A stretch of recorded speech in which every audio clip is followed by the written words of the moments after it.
Welcome back, sports fans. Aren't you guys tired of watching me do everything? My next job is to do the joints on the gyprocking. I'm starting in the bathroom, and I'm going to show you 2 ways I know of filling in the corners. Once again, I don't pretend to be a professional gyprocker, but I'll show you what I've learnt that works and what doesn't work. Finishing corners begins with applying a strip of mud to each wall in the corner, and to do this you need a couple of tools. You can either go with a metal trowel or a plastic one, which I prefer. I don't know whether you can see it, but that plastic one's got slightly rounded corners, whereas the steel ones that you buy have dead sharp corners. And what happens is when you put the mortar on, it's very easy to cut the paper tape. So if you're going to use a metal trowel, just lightly with a file or with a grinder, just round those corners off. But the plastic ones are cheap and disposable and do the job, so why wouldn't you use one of those? Begin by putting a strip of filling compound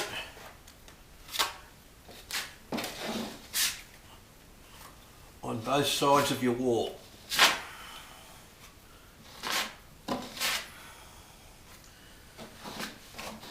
Now you can see here, I've got some gaps here. There's no need to panic about that.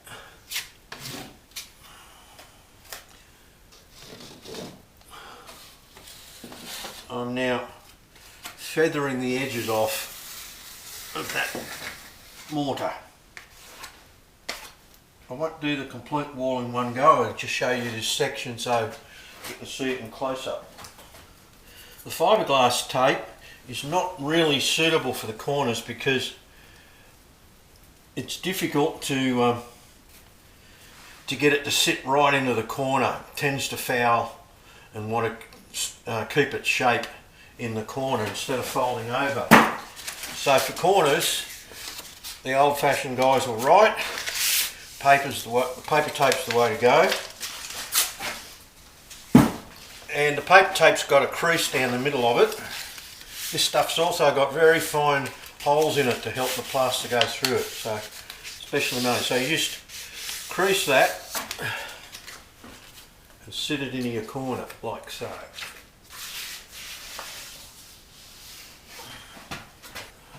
Then we put a bit more compound over the top of that.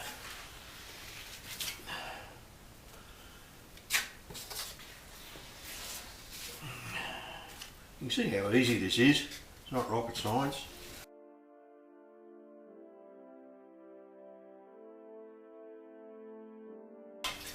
For finishing your corners, I recommend one of these plastic tools. They're flexible and they bend a bit. They're just really easy to use. You press them hard into the corner and you can see the good finish that's giving there. Getting a nice square corner. Now just go back with your trowel and lightly feather that edge with your spatula.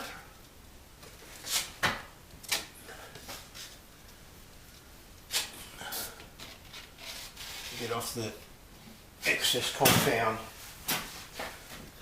This will need a couple of coats to make it strong. You can see how easily that paper tape has allowed me to fill that corner in where the gaps are. With a bit of practice, when you're putting your filler into the corners, instead of filling your trowel all the way across, if you just half fill it,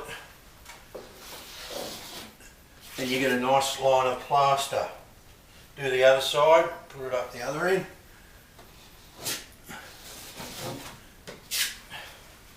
And you get a strip about the width you need.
I'm about a week into doing all the joining, so I thought I'd give you a progress report so you can see how much work I've been able to get done.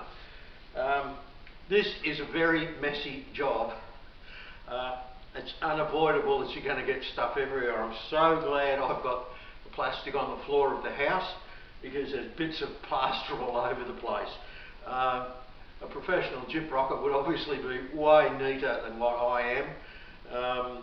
I tend to be a bit of a messy worker anyway, and this plastering is that. How much have I been able to get done in a week?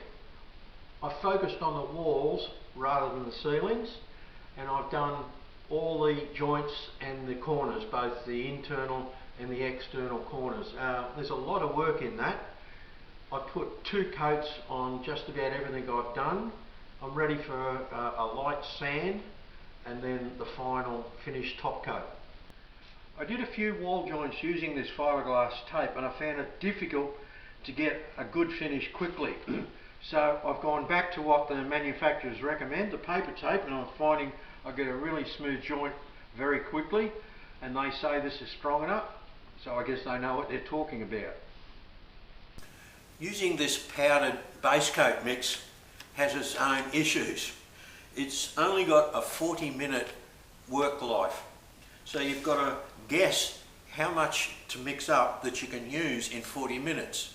And then as that 40 minutes approaches, the mix starts to go just a little bit harder. That's a signal to you that you've got to rush and clean off all your tools, get rid of any scrap that you might have in your bucket and wash everything out. And doing that every 40 minutes means you get saturated by the end of the day. You get hose water on your shoes and on your clothes, so it's probably not the way the pros do it, but that's what's happening with me. If this was not a powdered mix, if this was pre-mixed, it would probably be a lot easier, but doing the whole house in a pre-mixed base coat would be way too expensive. This stuff's the most economical way to go. So I'm on a 40-minute cycle all the time. Sometimes I mix too much and you end up having to throw stuff out. So far I haven't mixed too little. So I'm getting that as I go. I'm working out how much to mix that I can put on working comfortably and at a reasonable rate without going mad. And I'm learning to watch for the signals of that mix going just that little bit hard so I can rush out and start to clean everything and then put another batch on. With someone as messy as me, it's really good that I've got this plastic down on the floor of the house to stop all the plaster drips becoming something I have to remove later on. Look at the mess I've made here where I'm making the mix. I had a packet that didn't want to pour out properly, so this is a messy job, and prepare for that being the fact. Like I said, it's a messy job. You need old clothes for this. Have a look at my shoes, my jeans and my top. At the end of the week I'm going to dress in these clothes and go down to the local foreshore and pose as a statue and do some busking for some spare change. I think I can be one of those statues quite easily. Brenda reckons that when I take these clothes off they just stand up by themselves. I think I'm getting more plaster on the walls than on me, but who knows? That's what I'm talking about! This guided tour will show you that the corners are starting to look quite defined and sharp. Just getting those corners in has really stopped the wind blowing through the sheeting and given the place a look of starting to get somewhere. Wouldn't it be nice if there was only 4 corners in every room of a house? How many corners are there in my master bedrooms? Well, check it out. 1, 2, 3, 4, 5, 6, 7, 8, 9, 10. It's a lot of work, and I found I've just got to stay in one room when I'm doing corners and work my way around. These have all had 1 coat on the corners and 2 coats on the horizontal joins, so I've got to come back today and give the corners their 2nd coat before sanding. But I am starting to get somewhere. This is a big job, plastering a whole house. It's one of those jobs where I've got in the middle of and I'm starting to think, will I ever get it finished? You've just got to keep going and hope you're going to get there. There's more of my handiwork on the floor. I am such a grot.